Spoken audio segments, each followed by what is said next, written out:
Hi everyone. Hi everyone, it's me, Charlotte, like Charlotte's Web. And today I'm going to tell you the true meaning of Easter. Now, the true meaning of Easter, sorry about all this noise in the background.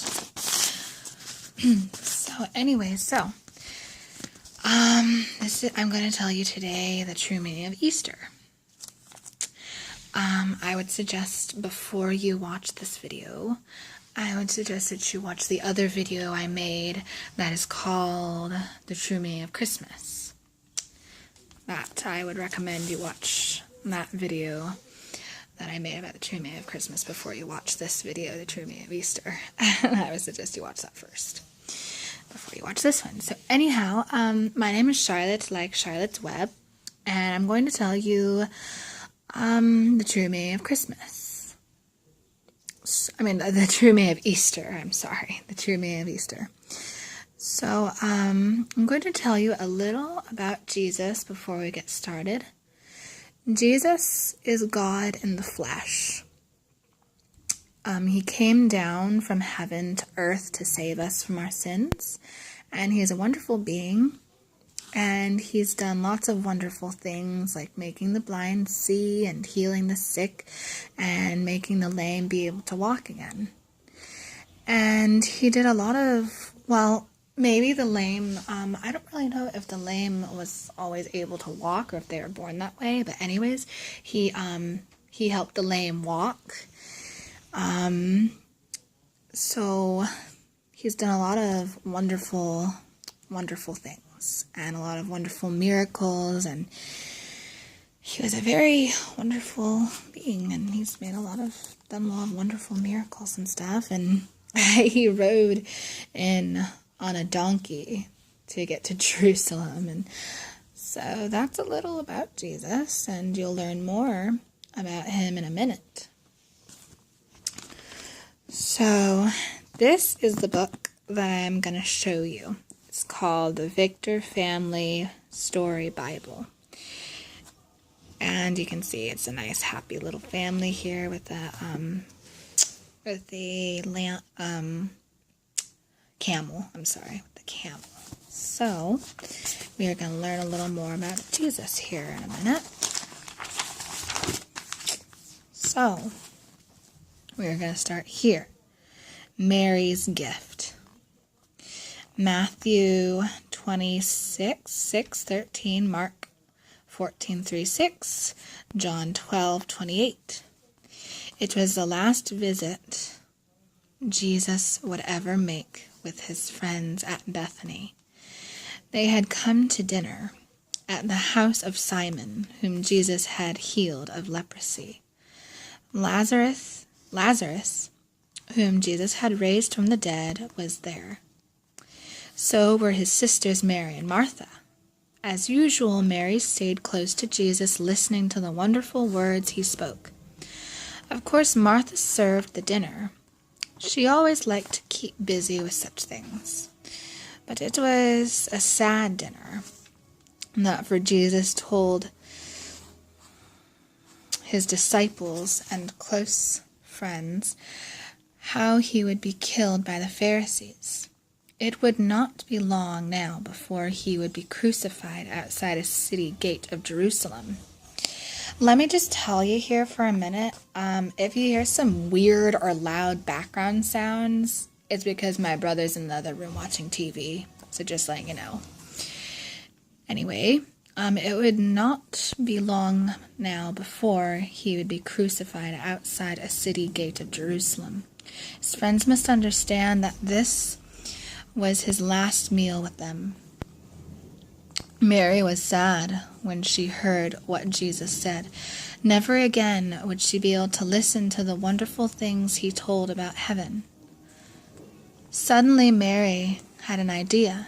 She quietly left the room and went to her home. In a few minutes she came back with a beautiful stone jar. Without saying a word, Mary walked to Jesus, who was still sitting at the table talking with his friends. Before anyone knew what was happening, Mary began to pour ointment from the jar onto Jesus' head. Then all eyes turned toward her as the sweet smell of ointment filled the room. Everyone recognized the smell. It was hard. Everyone recognized the smell. It was nard, spikenard, a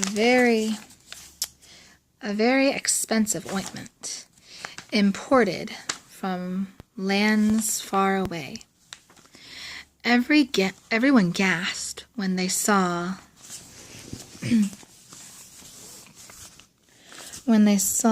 Mary empty the entire jar on Jesus. It would take a man almost a year to earn enough money to buy that much of the costly ointment. She had shown great honor to Jesus by doing this. Suddenly there was a stir in the room. Judas Iscariot, the disciple, treasurer, stood up. He was angry. "This is a waste of money," he complained. "This ointment could have been sold and the money given to the poor." But Jesus knew what was in Judas's heart. He was really interested. He wasn't really interested in the poor. Nope. Judas Iscariot was not really interested in the poor. He was planning how to betray his master to his enemies. He wanted more money in the disciples' money bag when he turned traitor and kept it. "Don't bother Mary," Jesus told him. "She has done something beautiful. You will always have poor people with you, but you won't always have me." Then Jesus looked at Mary. Her eyes were filled with tears. "Mary has poured this ointment on me to prepare me for a burial," Jesus said.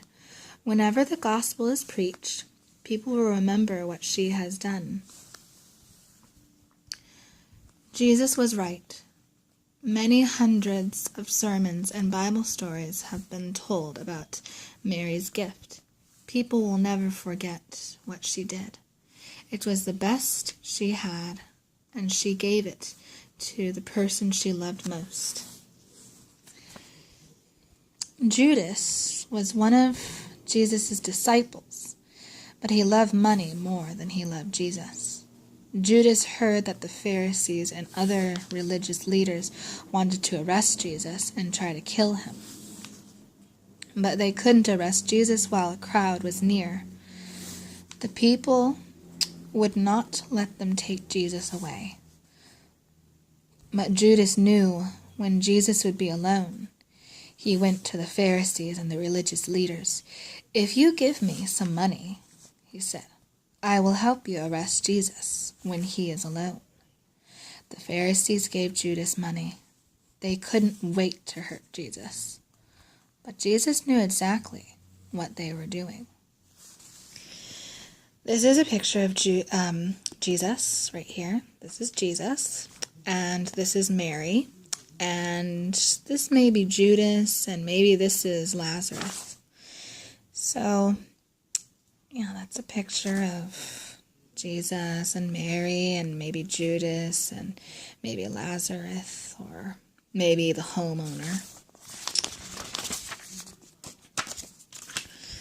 So, next part of the story. Jesus eats the Passover meal. Matthew 26:17-29, Mark 14:12-25, Luke 22:7-20, 24:30, 1 Corinthians 11:23-26, John 13. The time had come for Jesus to eat his last meal with the 12 disciples. All over Jerusalem, people would eat a special meal that night, remembering the time when God helped the Israelites escape from Egypt. It was a strangely quiet group that walked into an upstairs room that night. And the disciples sensed that something sad and important was about to happen. They had been with Jesus enough to know his feelings. But even during this quiet, sacred time, some little jealousies arose. For one thing, they wondered, who would sit where at this important meal? Of course, they all wanted the best seats closest to Jesus. Jesus could not help but notice the disciples hurrying to get to the best seats. They didn't even stop to wash their feet. Since people wore sandals on the dusty roads, they always had their feet washed when they came in. Usually a servant or slave would come to wash the guests' feet. But there were no servants or slaves at this supper. Only Jesus and his 12 chosen followers were there. Certainly not one of those 12 would lower himself to do the work of a servant. When the scuffling had ended and the disciples had found the best seats they could get, Jesus took off his outer garment. The disciples were puzzled as he took a pitcher of water and poured some in the basin. Perhaps Jesus was going to wash his feet. No one had offered to do it for him. Certainly no one was going to jump up now and lose his seat at the table. Then Jesus knelt down before one of his disciples and began to wash his feet. From disciple to disciple, he went silently, washing the dust of the road from their feet and drying them with a towel. The disciples sat in a complete silence. Only the splashing of water could be heard, and the sounds of Jesus washing his servants' feet. The disciples felt ashamed of themselves. If only they could come into the room again, they would hurry to wash Jesus' feet. Now he was doing a servant's work for them, but why? When Jesus came at last to Peter, the fisherman was filled with shame. He couldn't let his master do this. "Lord, are you going to wash my feet?" he asked. Peter knew that Jesus is God's Son. How could he let the Son of God stoop down and clean his dirty feet? You know what I'm feet. You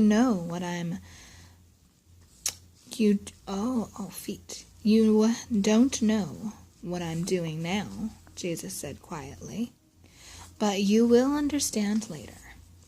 "You'll never wash my feet," Peter cried out. He wouldn't let him. He would hide his feet, so Jesus couldn't do it. "I must," said Jesus. "I don't. You will not be my partner." "I must," said Jesus. "If I don't, you will not be my partner." Peter certainly would not have that happen. More than anything in the world, he wanted to be with Jesus and please him. "Then wash my hands and my head also," Peter blurted out.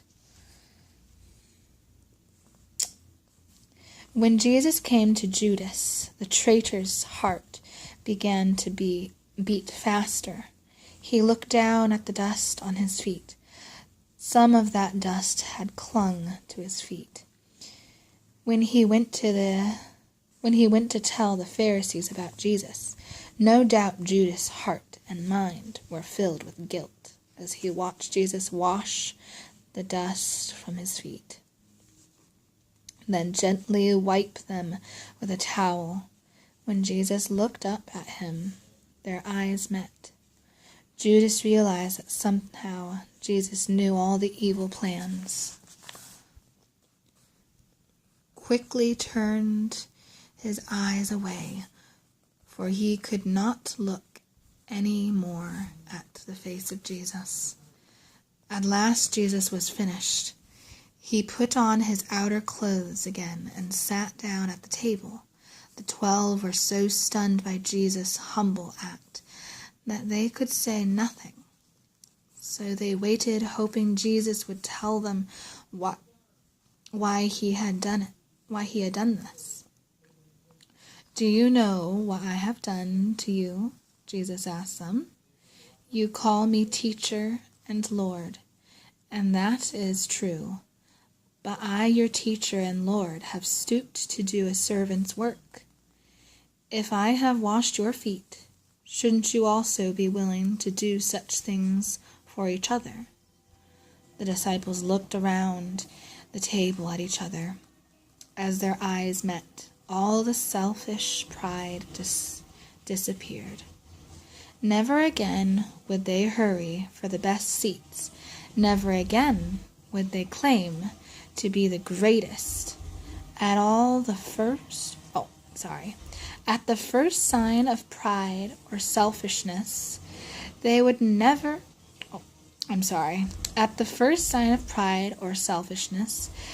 forever see in their minds God's Son quietly and humbly washing their feet. Jesus spoke to his disciples again. "One of you here at this table is going to betray me." Judas sat up straight and looked around the room. Jesus knew what he was going to do, but how could he?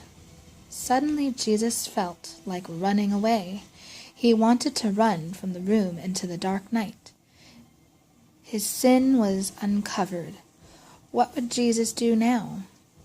The other disciples, though, did not suspect who the traitor was.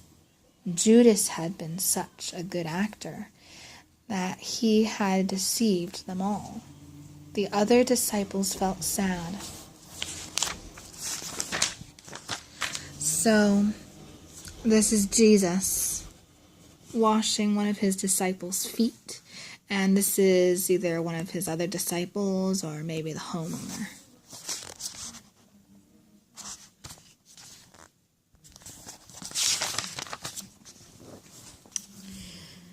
They heard that there was a traitor among them. They looked at each other with suspicious eyes. Which one of them would do such a thing? Which one of them would do such a thing? One by one the disciples began to ask aloud, "Lord, is it I?" Now John was sitting at Jesus' right side. Peter, sitting next to John, whispered in his ear, "Ask Jesus who it is." Then John leaned close to Jesus and whispered so softly that the other disciples didn't hear, "Lord, who is it?" While the others talked sadly among themselves, Jesus whispered back to John, "It is the one whom I give this piece of bread when I dip it." When Jesus said that, he dipped his bread in the dish before him and gave it to Judas. Slowly Judas reached out to take the bread. His eyes met Jesus' eyes again. Jesus kept looking at Judas as he spoke. "Woe to that man who betrays me," he said. "It would be better if he had not been born." The other disciples looked now to see what Jesus was doing. All other talking stopped as Jesus spoke to Judas. What you are going to do, do